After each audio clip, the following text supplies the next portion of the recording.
महाशिवरात्रि व्रत की कथा।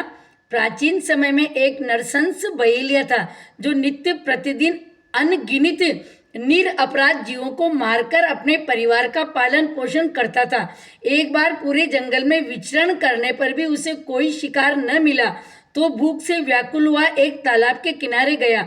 उसी स्थान पर एक बेल का वृक्ष के नीचे शिवलिंग स्थापित था। बहेलिया ने उसी वृक्ष की शाखा पर चढ़कर अपनी आवास स्थली बनाने के लिए बेल पत्रों को तोड़ते हुए शिवलिंग को ढक दिया। दिन भर की भूख से व्याकुल उस बहेलिया को एक प्रकार से शिवरात्रि व्रत पूरा हो गया। कुछ रात बीत जाने पर एक गर्भवती हिरणी उधर कुलाचे भरती आई। व्याध उसे मारने को तैयार हो गया। झिझकती व्याकुल हिरणी दीन वाणी में बोली, हे व्याध, मैं भी गर्भवती हूँ, प्रसव बेला भी समीप है, इसलिए इस समय मुझे मत मारो, मैं बाद में शीघ्र ही आ जाऊंगी। बहेलिया उसकी बात को मान लिया। थोड़ी रात और व्यतीत होने पर एक दूसरी मृगी उस स्थान पर आई। बहेलिया के निशाना साधते ही उस मृगी ने भी निवेदन किया, मुझे मत मारिए, क्योंकि मैं मेरे पति से मिलके आने के पश्चात आपके पास आ जाऊंगी। बहेलिया ने उसकी बात को भी स्वीकार कर लिया। रात्रि की तृतीय बेला में एक तीसरी हिरणी छोटे छोटे छोनों को लिए उसी जलाशय में पानी पीने आई। बहेलिया ने उसको भी देखकर धनुष बाण उठा लिया। तब वह हिरणी कातर स्वर में बोली, हे व्याध, मैं इन छोनों को हिरण के संरक्षण में कराऊं तो तब तुम मुझे मार डालना। बहेलिया ने दीन वचनों से प्रभावित होकर उसे भी छोड़ दिया, क्योंकि पहले के जमाने में जानवर भी बात करते थे।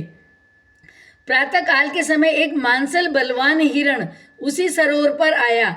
बहेलिया ने पुनः अपने स्वभावानुसार सरसंधान करना चाहा। यह क्रिया देखते ही हिरण व्याध से प्रार्थना करने लगा, हे व्याधराज, मुझसे पूर्व आने वाले 3 हिरणियों को तुमने मारा हो तो मुझे भी मारिए, अन्यथा अगर वो तुम्हारे द्वारा छोड़ दी गई है तो मुझे भी उनसे मिलकर आने पर ही मारना। मैं भी उनका सहचर हूँ।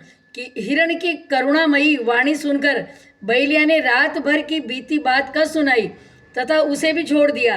दिन भर उपवास, पूरी रात जागरण तथा शिव प्रतिमा पर बेलपत्र गिरने चढ़ाने के कारण बहेलिया में आंतरिक शुचिता आ गई, यानी कि उसका हृदय कोमल और पवित्र हो गया और कोमलता में बदल गया।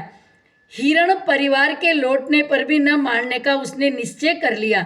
भगवान शंकर के प्रभाव से उसका मन इतना पवित्र तथा सरल हो गया कि वह पूर्ण रूप से अहिंसावादी बन गया।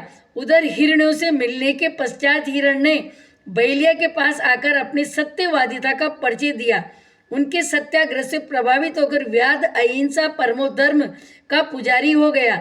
उसकी आंखों में आंसू झलक आए तथा पूर्वकृत कर्मों पर पश्चाताप करने लगा। व्याध इस पर स्वर्ग लोक से देवताओं ने व्याध की सराहना की तथा भगवान शंकर ने 2 पुष्पक विमान भेजकर बहेलिया तथा मृग परिवार को शिव लोक का अधिकारी बनाया।